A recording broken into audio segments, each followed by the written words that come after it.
E a Petrobras anunciou uma nova redução no preço da gasolina. O valor do litro vendido às distribuidoras terá queda de 7,8% a partir de hoje. O preço do litro passa de R$ 3,53 para R$ 3,28 por litro, uma redução de 25 centavos por litro. A Petrobras esclareceu que a parcela da petroleira no preço ao consumidor passará de R$ 2,57 em média para R$ 2,39 a cada litro vendido na bomba. E para tratar dessa nova redução da gasolina, nós recebemos a partir de agora o professor de economia da FGV, a Fundação Getúlio Vargas, o Rogério Mori, a quem agradecemos demais pela participação. Seja muito bem-vindo, professor. Obrigado, bom dia. Bom dia. A gente tem observado várias reduções no preço dos combustíveis nas últimas semanas, desde a chegada de Caio Paes de Andrade na presidência da estatal. O reflexo foi imediato, a gente pôde observar a redução dos preços de vários itens em diferentes segmentos. Que avaliação o senhor faz desse cenário da economia? Essa redução será sustentável? Porque alguns especialistas entendem que poderemos ter um crescimento já no próximo ano. Gostaria de escutá-lo.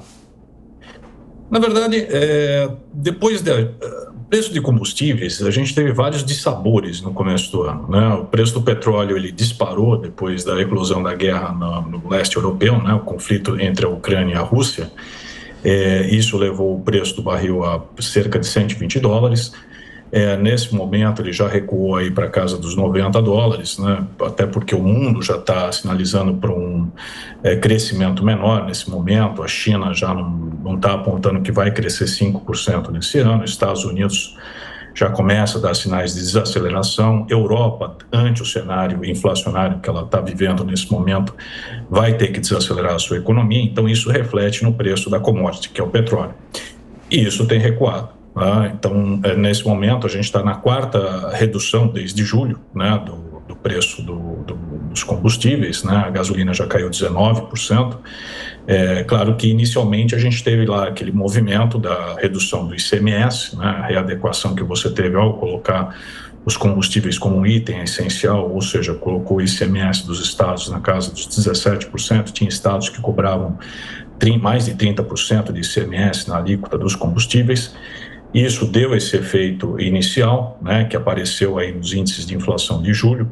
O consumidor já sentiu isso na bomba. O governo federal também reduziu os impostos federais dos combustíveis, também isso deu uma contribuição. E agora essa última redução, que a gente está vendo de 7%, já reflexo mesmo da queda do preço do petróleo, que a Petrobras está repassando aqui para o consumidor, que na bomba em si deve chegar a uns 4%.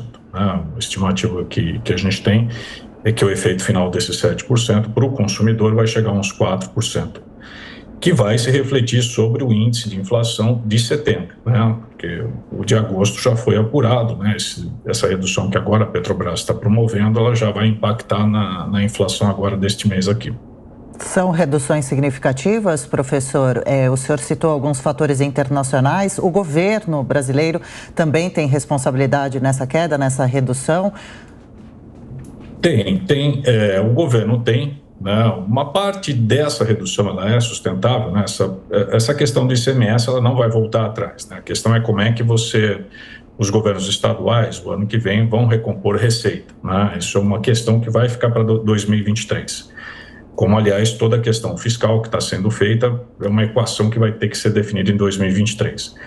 A questão dos tributos federais sobre os combustíveis, eles devem voltar em 2023, alguma coisa de alta desses preços dos combustíveis devem ocorrer no ano que vem. Agora, o cenário internacional, como um todo, é um cenário de desaquecimento econômico.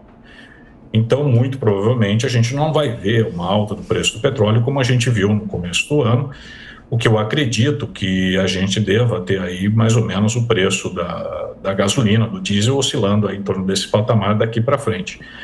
O que significa, né, olhando o cenário de inflação, né, que a gente estava rodando a 12%, para esse ano, com esses movimentos que a gente teve de combustíveis e todos esses itens que a gente viu de adequação de ICMS, a inflação de 2022 pelo IPCA deve ficar em 6,4%, 6,5%. Agora, professor, não é incomum nós escutarmos os postulantes ao cargo de presidente da República falarem sobre a política de preços da Petrobras e, inclusive, eles chegam a falar que poderiam mudar o esquema atual. Esse modelo lhe agrada? Porque alguns chegam a falar e voltam a tocar no tema fundo de estabilização. Diante desse cenário em que a Petrobras praticamente lidera o segmento, nada de braçada aqui no mercado brasileiro, essa situação que envolve uma eventual alta de preços passa somente pela questão internacional ou o senhor entende que há mecanismos dentro do país para nós interferirmos no preço propriamente?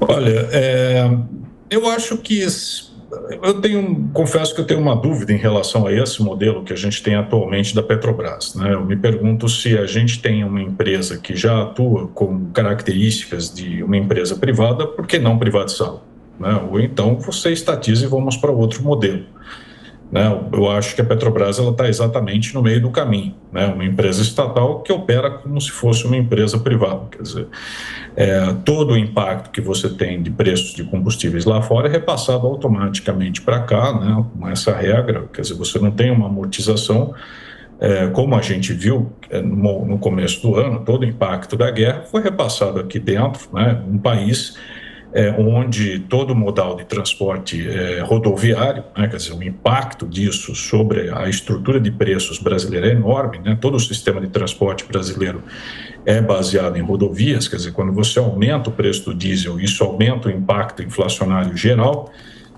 Você deixar isso meramente oscilando dentro de uma regra privada, eu acho um pouco complicado. Você tem que ter um pouco mais de regras de estabilização do preço desse produto. Agora, se for para operar dentro de uma regra privada, eu não vejo muito sentido a gente ter uma empresa estatal. Então, ou a gente redefine como vai funcionar esse modelo, dado que é um produto que a gente tem uma alta dependência, né, que é o petróleo, é importante, é energia vai em tudo, né? E no caso brasileiro, nós estamos inteiramente interligados por rodovia, nós não temos ferrovias ou um sistema de hidrovias, né, que nos interligue, então é altamente sensível para a nossa economia uma flutuação de preço desse produto. Rapidamente, privatização da Petrobras, sim ou não? Bolsonaro diz sim, Lula não. Oi? Rapidamente, privatização da Petrobras, sim ou não? Eu acho que sim, eu acho que você ter uma boa privatização com modelo de regulação, eu acho adequado você privatizar. Perfeito. Queremos agradecer demais a participação do professor Rogério Mori, a quem agradecemos demais pela participação. Volte mais vezes à Jovem Pan News. Bom dia. Eu que agradeço. Obrigado. Bom dia. Bom dia.